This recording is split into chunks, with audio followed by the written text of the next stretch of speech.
growing up and shit, when I was young, my pops, he was like one of them fly disco niggas. So he's always playing all that, you know what I mean, them oldies, that soulful shit. So it kind of like I was already growing up listening to those kind of vibes and shit, you feel me? But for the most part, you right, like, you know, they was also heavy into the Spanish music. It wasn't really too much hip hop. But honestly, I think I seen like might have seen a music video or two when I was young, just watching TV. And I think the one that I remember from when I was the youngest was like that Jay-Z and Jermaine Dupri joint, that Money Ain't a Thing. I remember watching that video and I'm like, yo, this shit look like a movie. They look like they having fun and this just is like cars racing, money ain't a thing. And I'm like, yo, son. And that kind of sparked my interest into the whole hip hop. And then as I got older, to keep it 100, like the first shit that kind of blew my mind is I came across some Pete Rock beats on YouTube, like, because at this time I was just like starting to write and I'm on YouTube trying to get beats, you feel me, just getting my free beats from YouTube. And I came across Pete Rock, then I came across Dilla for the first time, then I came across Lord Finesse, you know, Madlib and Ninth Wonder, and then I'm like, damn, this is like a whole nother world. Like I didn't know what, like, you know, this is not something I grew up on. So it was just like mind blowing. I was like, damn, this like a whole nother sound that I wasn't really tapped into. So honestly, once I started writing to those kind of beats, then I started listening to that kind of music, man. I came across like Rock Marcy, you know, he's one of the OGs. Like Rock Marcy, I remember trying to put niggas on, like when he came out with that, I think that Reloaded. I don't know if that was the one, but I think that's the first joint I heard from Rock, that Reloaded shit. And I was like, whoa,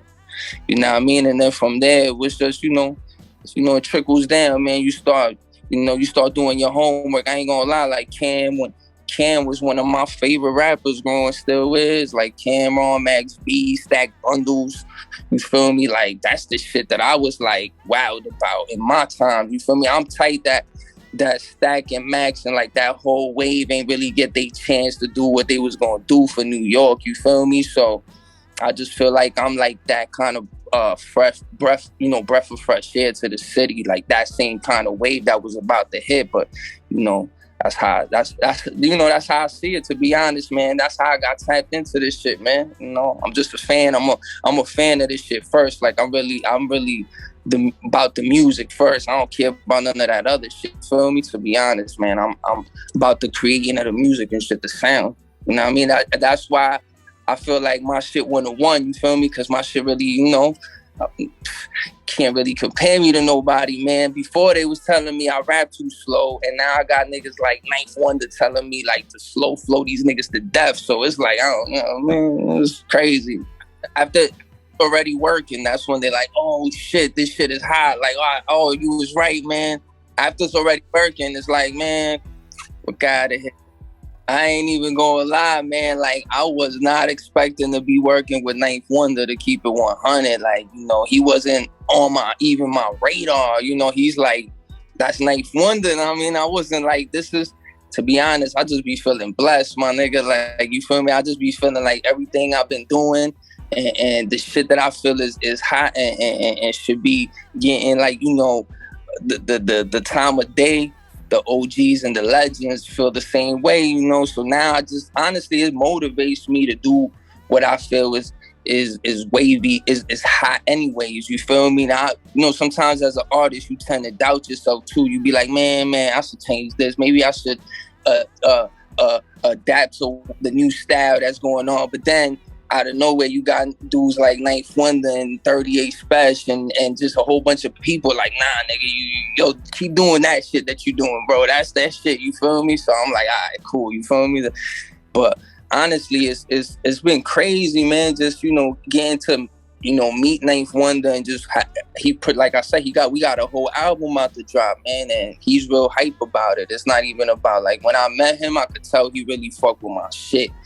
Cause he was like a kid and like, yo, nigga, like, yo, who are you, bro? Like, where you come from? I'm like, yo, bro, I've been here the whole time. You know, I just be in the cut, you feel me? So it's just, you know, it's just an honor. Like I said, man, he done shit for everybody in the game. Like Hove, you feel me? Kendrick, you feel me? You know what I mean? Like, everybody, man. Busta Rhymes, anybody you can name, all these up and coming producers that I come across that be wanting to work with me, they all got his drum kits and like, nah, I mean, it's just like I ain't know he was such a big, like I knew he was a big influence, but it's just like crazy when you actually get to be with the legend. And then I seen how he worked, you know what I mean? Like he worked like he still got love for this shit. You feel me? He don't look like he's stressed. He don't look like he mad. He just still having fun doing what he want to do. You feel me? And I could relate to that, man, because I feel like, you know what I mean? Shit got to be fun. If it ain't fun, I don't want to do it. You feel me? What's the point? You feel me? It's gonna feel like work. You feel me? So I don't even want to do it like that if it's not gonna be fun. Yeah, nah, Pharaoh Chain was crazy, man. That's one of those projects people felt like elevated me in a whole nother space too, like artistry wise. They was like kind of, you kind of went up a level doing a whole project with a legend like that with Planet Asia, because he is one of like the top tier lyricists out here, like he'll demolish a fucking rapper's head with the bars, man. Really, like if you want to be like crucial and you know what I mean, like he's up there, man, with the ball work. But what I like about working with Planet Asia, he's real versatile. He's not like all these other lyricists that just know how to put lyrical miracle for like, nah, he knows how to come and fuck with my shit and have fun and sing on hooks and get, and float too, talk that player shit. Like, I think he's one of the most versatile. He's one of the most versatile OGs that we got too, in the game.